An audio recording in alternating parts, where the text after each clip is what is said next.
à tous, c'est Lily. Alors aujourd'hui on se retrouve pour une pile à lire, mais un peu spéciale. J'ai décidé de faire un nouveau format en fait pour spécialement pour les colis Fnac, donc pour les livres Fnac, parce que bah voilà, ça sera plus simple en fait. Et du coup, bah je vous préviens, oui c'est normal, ça sera normal que vu que c'est chaque mois et que c'est un ou deux livres au maximum que je commande à chaque fois, donc vous verrez que ça sera des petites vidéos en fait. Collées les unes aux autres que je ferai atteindre à peu près 15-20 minutes. Je me dis que ça sera pas mal. Et comme ça évitera que vous voyez des livres popper comme ça sans que vous sachiez d'où ça sorte en fait. C'est surtout ça. Je vais attendre du coup pour celle-là d'en avoir suffisamment avant de vous en parler comme ça sans que vous sachiez d'où ça sort. Et comme ça vous saurez grâce à ça d'où ça sort. Je crois que je me suis un petit peu embrouillée. Mais bon voilà. Du coup, pour ce premier, j'ai pris Le Magicien d'Oz dans la collection de Benjamin Lacombe, bien sûr. Je continue toujours, je n'ai pas abandonné. Et juste pour vous faire remarquer, la couverture, on dirait un tableau aussi, pareil comme les carnets de cerises. C'est trop beau. J'adore le contraste de la petite fille avec les fleurs rouges autour, c'est trop magnifique. Enfin, pour parler vite fait de ce livre, en fait, je connais pas bien en fait la, le conte tout court en fait du Magicien d'Oz. Je le connais pas, à part vous dire que c'est une fille qui se retrouve dans un monde où elle croise un lion, une espèce de robot et un épouvantail, il me semble, et qu'elle a des chaussures rouges. Voilà, c'est tout ce que je suis capable de vous dire. Je sais pas trop de quoi ça parle. Et du coup, ça sera l'occasion de découvrir aussi ce conte. Parce qu'à mon âge assez avancé, enfin je suis pas si vieille que ça, mais voilà, je ne connais toujours pas le conte, je ne sais pas de quoi ça parle, je connais pas la morale, l'histoire, donc voilà, je vais pouvoir découvrir tout ça avec des belles illustrations en plus. Et le deuxième, il s'agit de La Fille des Enfers. Alors ça là, il était avec le Magicien d'Oz, j'en avais plus deux, il coûtait pas bien cher, donc il dit allez, je peux en prendre deux, ça passe. Et puis surtout celui-là en fait, je l'ai pris avec un des partenaires de la Fnac qui me moque, un truc comme ça. Et du coup, c'est pour ça qu'ils sont pas arrivés en même temps. Et là, il vient d'arriver, je suis contente. Il a mis un petit peu de temps en plus, il était un petit peu en retard. Mais je m'en fiche parce que juste ce manga, c'est mon manga à moi. C'est celui que je kiffe le plus. Alors après, bon, là, du coup, c'est le tome 1. Pourquoi? Je vais expliquer un petit peu.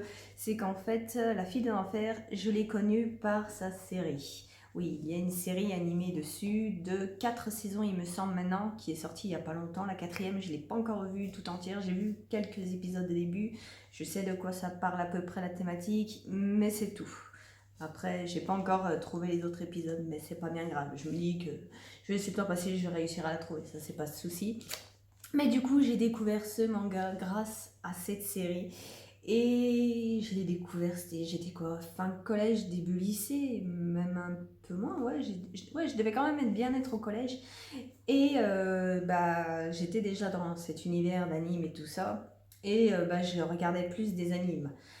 Sauf que oui, quand tu regardais les shoujo qu'on avait avec les petites filles toutes fragiles, toutes timides, sans caractère, ouais, j'avais déjà du mal, même dans les livres, j'ai toujours du mal avec ce genre de personnages. On était censé s'identifier, mais c'était les genres de personnages qui passaient pas, j'y arrivais pas. Et du coup, je suis tombée sur ça, La Fille des Enfers, Jigoku Shoujo, l'anime. Et quand j'ai vu ça, je me dis ah mais c'est trop génial. Puis surtout la thématique est vachement bien, je trouve. Donc on part sur une histoire de vengeance où il y a un site mystérieux, c'est une légende urbaine au départ.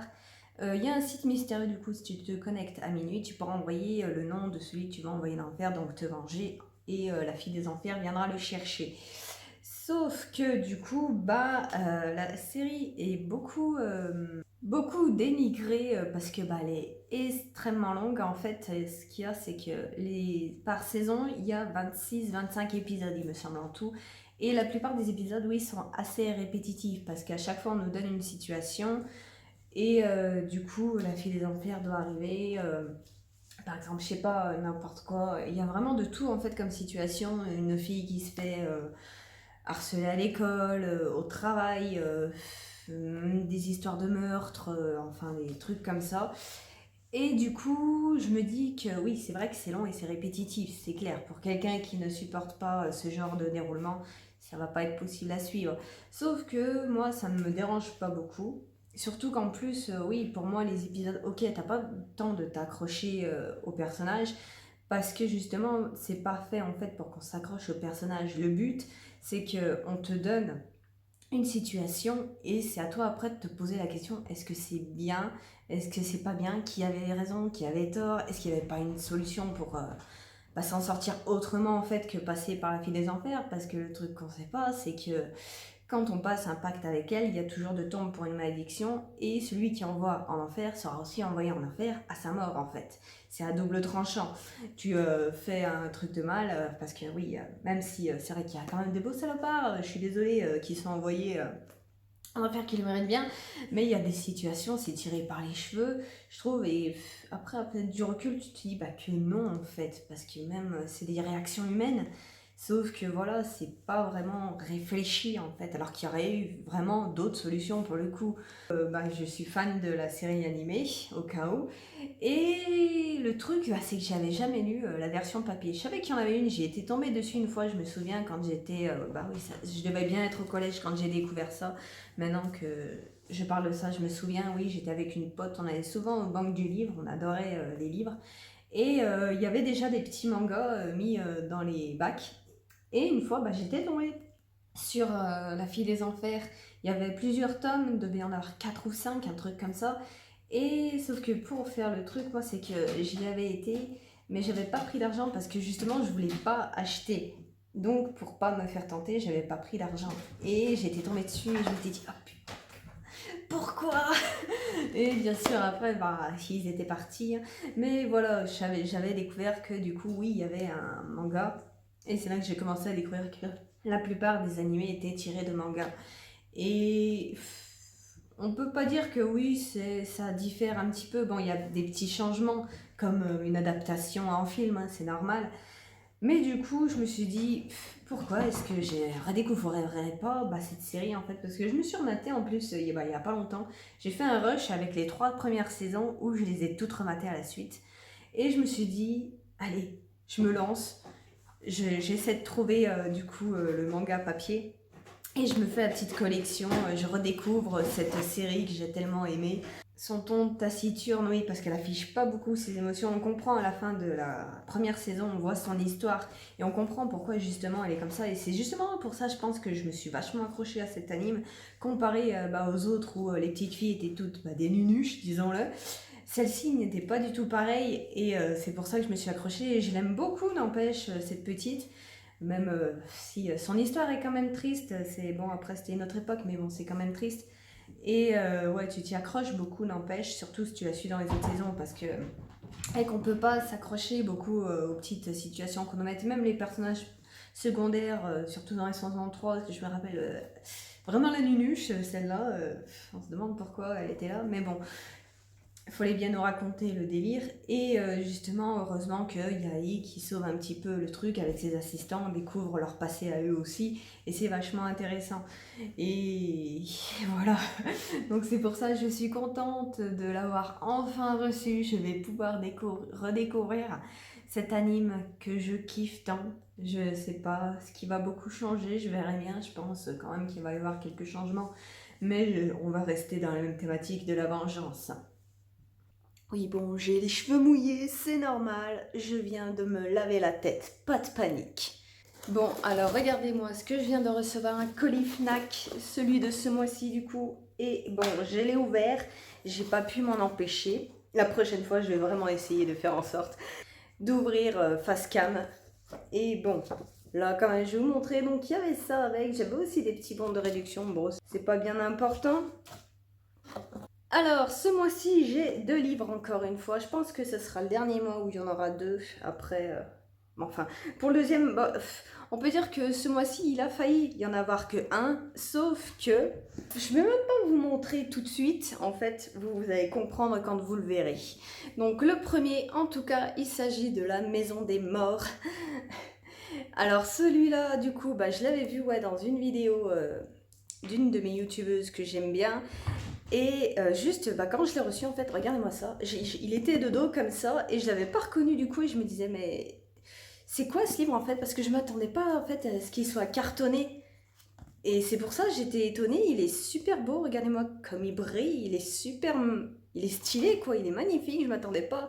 Je pensais vraiment avoir un livre tout simple en fait, comme les autres. Et quand j'ai vu ça au début, je l'ai vu de dos, ouais, couché, je me dis, ah tiens, il est cartonné, je m'y attendais pas. C'était une petite surprise. Alors du coup, la maison des morts, qu'est-ce que ça raconte? Alors il me semble de souvenir que on va suivre donc des jeunes qui sont condamnés à mort, il me semble, d'où la maison des morts. Et sauf qu'un jour, du coup, il y a une nouvelle patiente qui va arriver et va y avoir des changements en gros. Après, je sais même plus, ça fait un moment que je l'avais vu celui-là. Et donc voilà, c'est tout ce que j'arrive à me souvenir à peu près. Mais là, j'ai lu vite fait le livre, le dos, mais ça me dit pas non plus grand-chose. Après, je vois qu'il y a À la croisée de nos étoiles contraires et de celle qui a tous les dons. Bon, Nos étoiles contraires, je l'ai pas lu, j'ai même pas regardé le film en fait. Donc, bon, j'ai quand même une idée de comment ça se passe, du film en fait, parce que on en a beaucoup parlé à l'époque, donc je sais à peu près ce qui se passe et la thématique, donc j'imagine que ça va être à peu près la même chose pour celui-là. Et enfin, le deuxième, premier pas aux échecs. Et si vous avez compris, du coup, je vais vous montrer vite fait. Hop, tchouk, comme vous pouvez voir, j'ai fait l'acquisition d'un truc d'échecs. Bon, il était à mes parents, il me plaisait bien, ça faisait un moment. Hop, voilà, je l'ai récupéré et je me suis dit, ah c'est ballot, je sais plus comment on joue aux échecs parce que bien sûr, on m'a appris vite fait quand j'étais jeune à y jouer, sauf que c'est comme avec les dames en fait, on oublie un peu, on joue plus aux jeux de société en grandissant et on oublie les règles en fait, donc ouais moi je saurais plus du tout comment on joue, donc c'est pour ça que je me dis au passage, tiens est-ce qu'il n'y a pas moyen que je me trouve un petit livre pour pallier à ça. Et je suis tombée sur celui-là et je l'ai feuilleté vite fait, il me semble. Regardez, ça a l'air bien expliqué, bien détaillé. Hop, si je vous montre vite fait des petites pages, ouais, ça a bien l'air d'être bien expliqué. Donc voilà, je pense que ça sera un petit livre bien sympa pour recoller avec les échecs.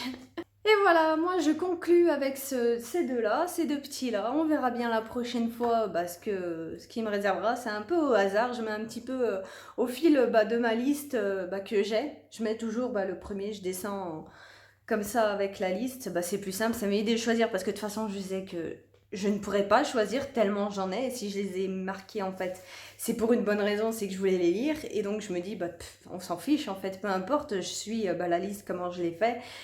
Et voilà, sinon je m'en sors pas et comme ça ça fait au hasard et j'ai pas à me prendre la tête. Oh mon dieu, lequel je choisis? Oh mais il y a celui-là aussi qui est bien. Oh mais celui-là aussi j'ai hâte de le lire, il a l'air trop intéressant et nanana. Du coup voilà, donc pour la prochaine fois, ça sera encore la surprise à chaque fois. C'est pas plus mal, remarque. Moi en tout cas ça me va bien. Donc je vous dis à la prochaine, salut!